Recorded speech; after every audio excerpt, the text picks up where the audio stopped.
Settling the score with stress.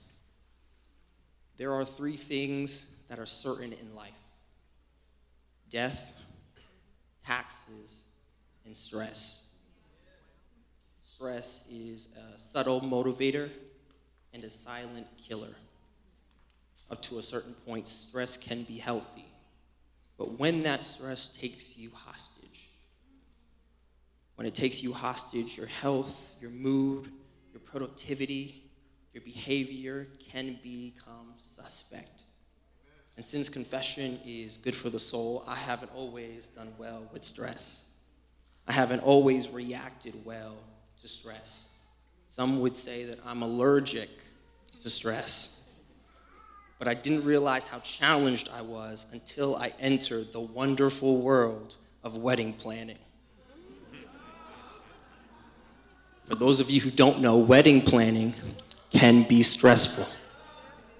The endless decisions down to the color of a napkin can be stressful. The fear of things not going well can be stressful.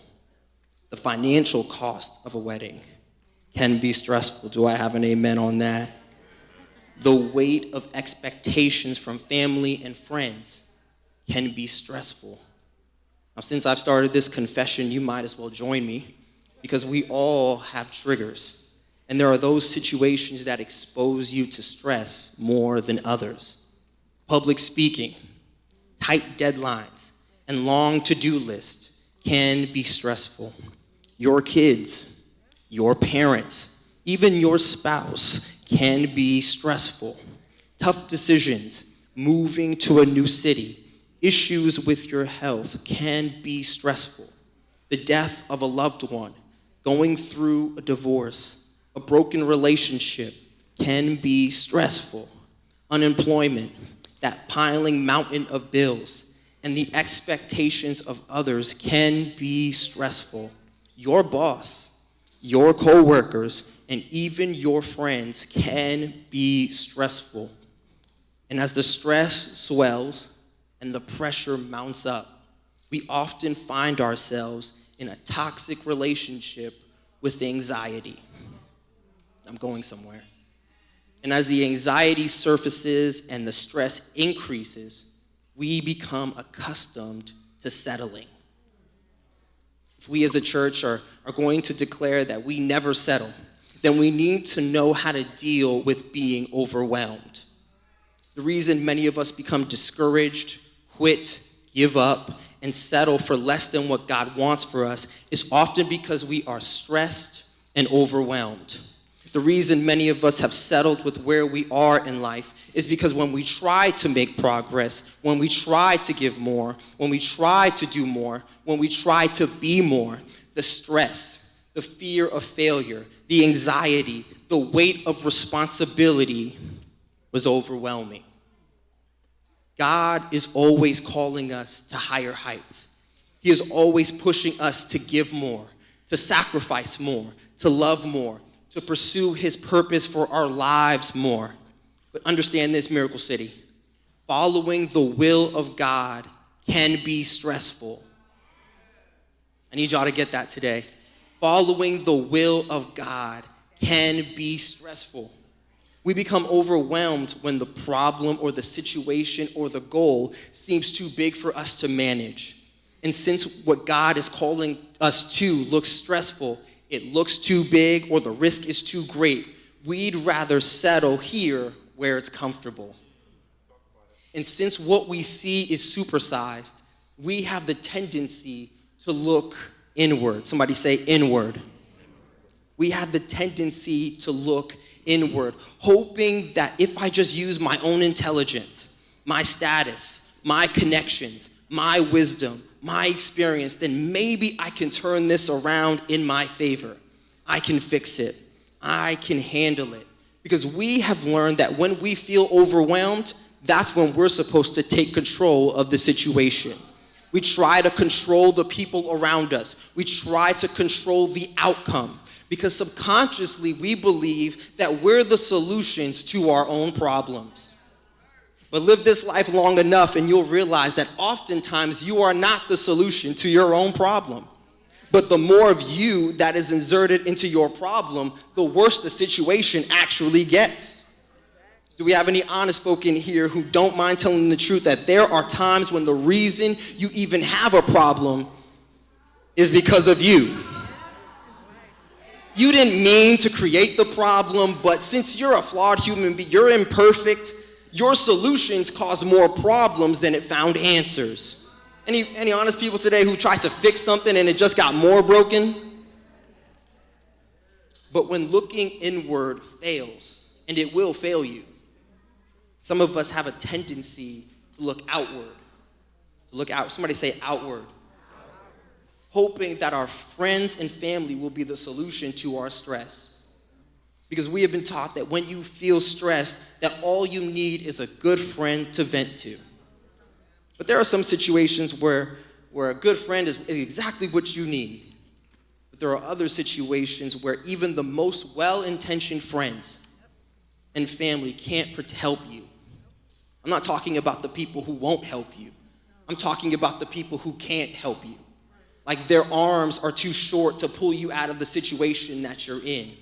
The storm that you're in is too powerful for them to protect you from. The burden that you're carrying is too heavy for another person to help you with. Am I by myself on this? Your problems can be not only too big for you, but they can also be too big for the people around you. And when looking outward fails, and it will fail you, others of us have a tendency to look beneath us when we're overwhelmed. In stressful situations, some of us self-medicate because we've been taught that the best solution to an overwhelming situation is to escape reality with our drug of choice. This could be anything innocent from coping mechanisms like video games and some retail therapy to some more dangerous coping mechanisms like drugs and sex and overeating.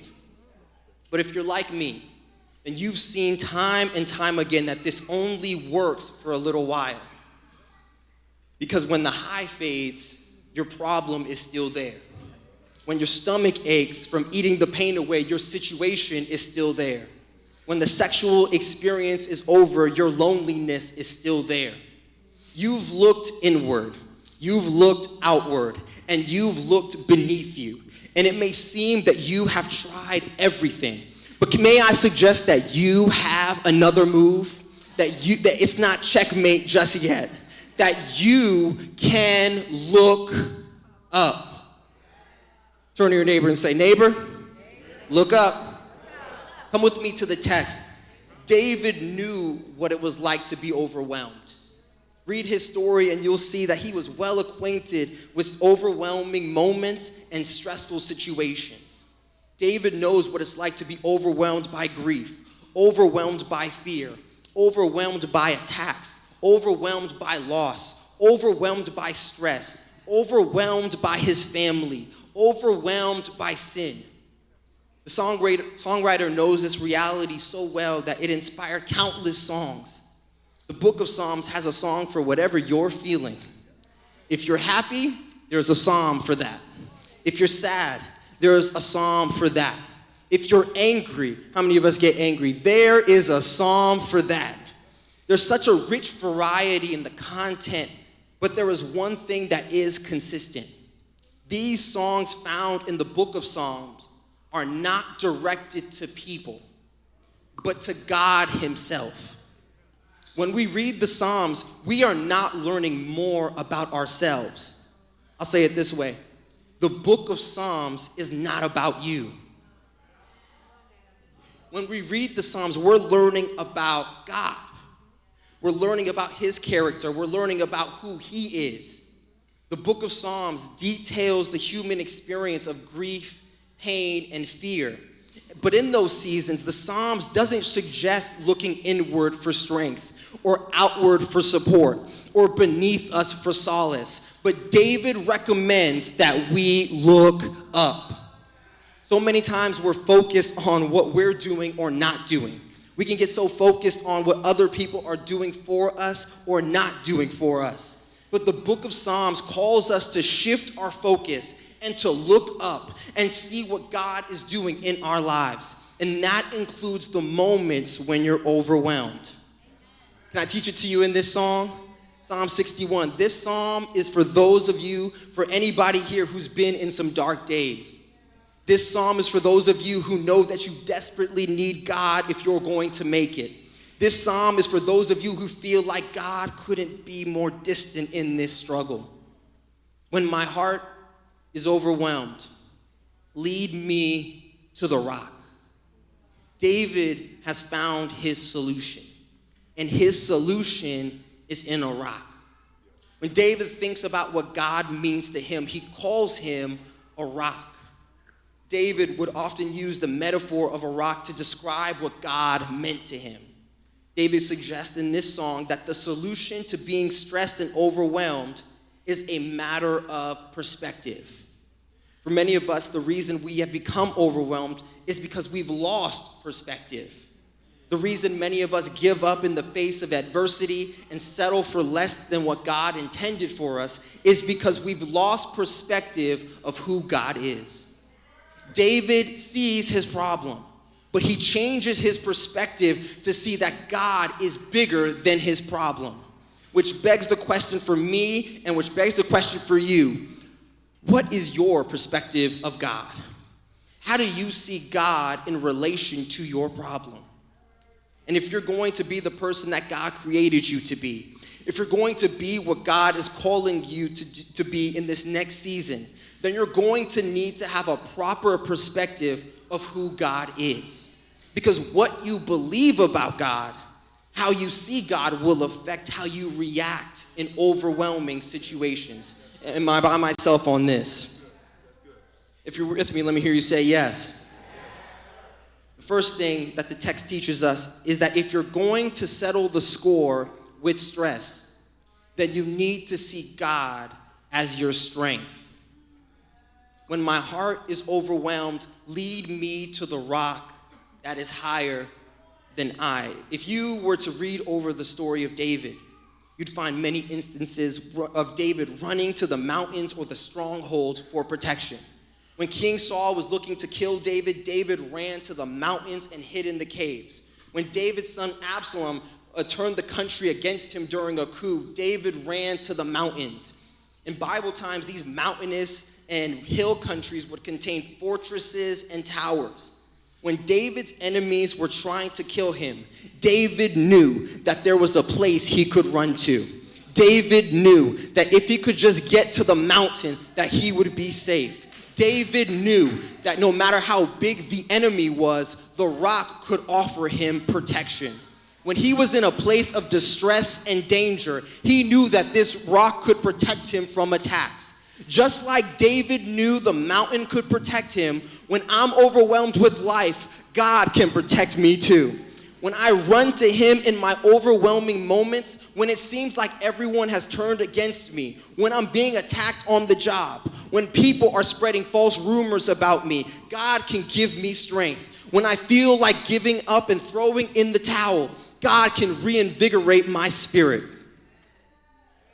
Oftentimes, the reason many of us are overwhelmed, the reason our lives seem so unmanageable, is because we're relying on our own strength.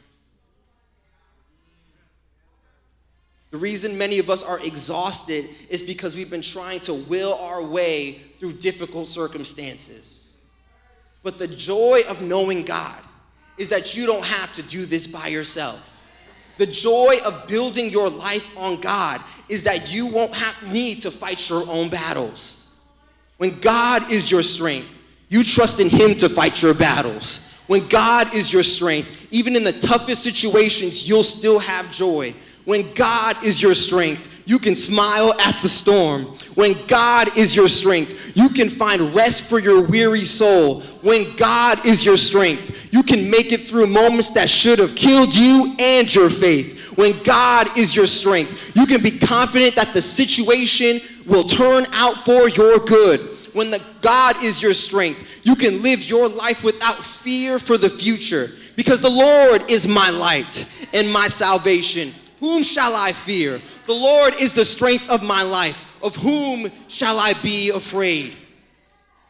relying on the strength of God does not mean that I renounce my own personal responsibility and effort. It simply means that I know where my strength comes from. David realizes that his strength is unreliable. That when he's overwhelmed, he has to learn to rely on the strength of God to keep him. That no matter how big the enemy is, his God is bigger. That no matter what situation he finds himself in, God has his back. If you're with me, let me hear you say yes. Second thing the text teaches us is if you're going to settle the score with stress, that you need to see God as a stable friend. You need to see God as a stable friend. Look at the text. Lead me to the rock that is higher than I. Change stresses people out. Change can be overwhelming. Change, however, is unavoidable. All of us have heard the quote that the only thing constant is change. We live in an ever-changing world, and sometimes the change can be so sudden and jarring that we can lose our sense of stability. Very little is stable in our world these days. And as human beings, we're always looking for stability, whether it's in our relationships or our careers or our surroundings or our finances. We all want, in some shape or form, stability. But the more we go through life, the more we realize how unreliable and how unstable everything really is. Some of us know what it's like to be in relationships with unreliable and unstable people. Dealing with unreliable, unstable, shifty people who change with the wind and let you down can be disappointing, frustrating, and infuriating. Do I have a witness here? But David sees God as his rock, a reliable foundation that doesn't shift with culture, a father who keeps his promises to his children, a friend who never leaves you nor forsakes you. He sees in God someone who doesn't switch up from day to day. He sees in God someone whose nature is unchanging. He's unchangeable in his power, in his justice, in his mercy, and his love. God doesn't change his mind. God doesn't lie. And because God doesn't change and I don't have to worry about him switching up on me, this stability, I need you guys to catch this today, this stability allows me to rest. It allows me to put my full trust in him. In this world of fake news and ever-changing opinions, I can rest in the fact that God is perfect and doesn't change. It doesn't matter what crazy thing happens next in the White House, I can rest knowing that I'm in safe hands. And since God's character doesn't change, I can rest my faith on the fact that his feelings for me won't change either. That no matter what happens, he still calls me his child. That no matter the storm, I can rest on this rock that can't and won't be shaken. Is there anybody here that can give God praise because he's the same yesterday, today, and forevermore? Is there anybody here that can give God praise because he's a promise keeper, because he's a stable shelter in the storm?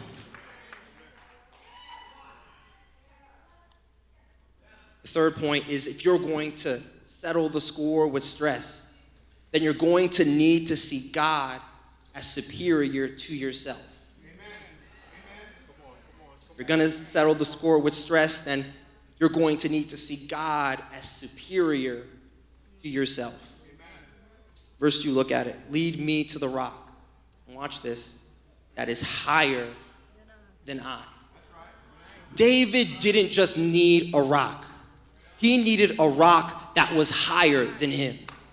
David was a king when he wrote this song, and even he knows is that if he's going to make it through this situation, if he's going to make it through this problem, that he needs something that is higher than himself.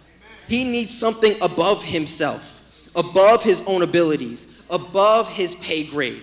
His proper perspective of who God is, catch this today, allows him to have a proper perspective of who he is. And the reason that this is important is because we have a tendency to overestimate ourselves and our own abilities. The reason many of us feel stressed, overwhelmed, and anxious is because we're doing too much. We volunteer for everything. We add extra activities to our already hectic and busy schedules. And now you feel overwhelmed because you're overcommitted. You're stressed because you're doing too much. You're doing things that God has not called you to do. You're doing things that God has not graced you to do. And we're often doing too much because we're chasing the approval and praise of other people. But if you could just look up and you'd realize that since there's someone above you, that not everything is up to you. David realizes that he needs a rock that is higher than him, because when you're standing on a rock that is higher than you can see better.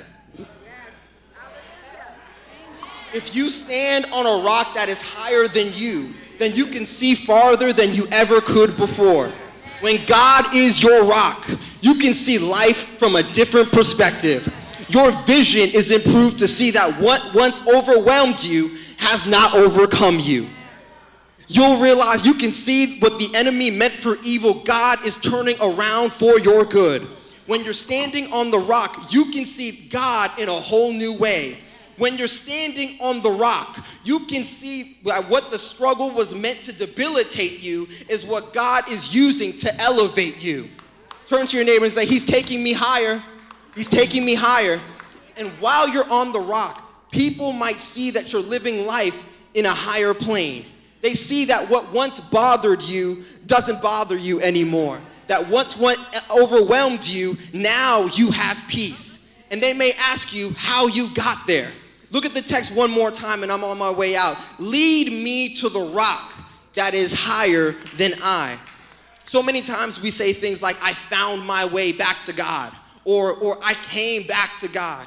Although I understand the sentiment, that's not correct. God found you. God drew you to himself.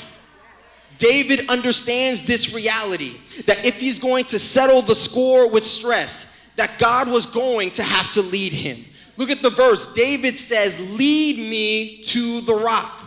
David was unable, incapable to get to this rock on his own. And the same is true for you and for me. You won't reach the rock because you tried hard. You won't reach the rock because you studied. You won't reach the rock because you're so smart. The only way to get to the rock is to be led there. Only God can lead you to this rock. In other words, if you're going to settle the score with stress, David's saying that it's not safe for you to drive. Turn to your neighbor and say, take your hands off the wheel. It's when you allow God to lead you through life's overwhelming moments that he will lead you to the rock. Just like a father leads his child, God will lead you to the rock. You need God to lead you. That's why the old saints used to sing, lead me, guide me along the way. For if you lead me, I cannot stray. Lord, let me walk each day with thee. Lead me, O Lord, lead me. I don't know about you, but I need him to lead me every day, every hour, every minute of every second. When your heart is overwhelmed, let him lead you. When the pain of life is too much to bear, let him lead you. When the mountains seem too high and your faith is too weak to climb, let him lead you. When your life is hit with fear and you're fighting to hide the tears, let him lead you. When your life is hit with fear and you're fighting to hide the tears, let him lead you. When you don't know what to do, when you don't know where to go, let him lead you. Can anyone testify that the only reason you're here today is because God was leading you? But here's the thing that shouted me, and I'm gonna take my seat. When God leads me, he's not leading me to a destination, and he's not leading me to an object. He's leading me to a person. This rock is not just any old rock. This rock is the rock. Do you know who the rock is? Do you know his name? He's the rock that Moses drew water from in a desert. He's the rock that David ran to and found refuge. He's the rock that Isaiah found in a weary land. He's the cornerstone that the builders rejected. He's the rock that this church is built on. He's the rock of ages. Do you know his name? Moses couldn't say his name.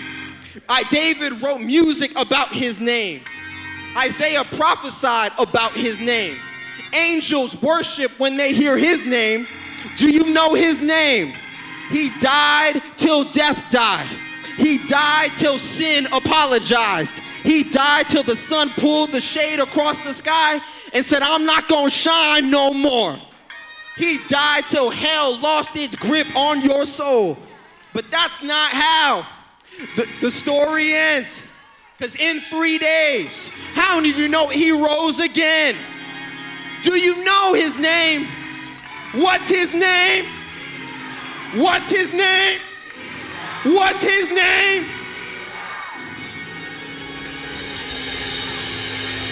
So the next time you find yourself between a rock and a hard place, choose the rock. Choose the rock.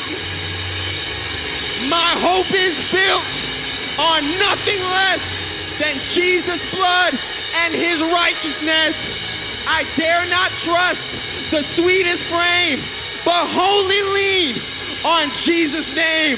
On Christ, the solid rock I stand. All of the ground is sinking sand. All of the ground is sinking sand. If you believe it, say yeah. Say yeah. Say yeah.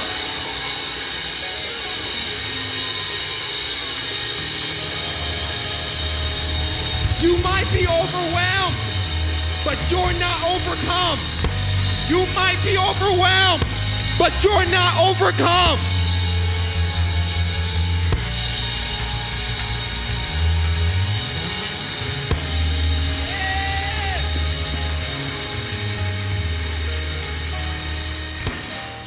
Stop telling God how big your problems are and start telling your problems how big your God is.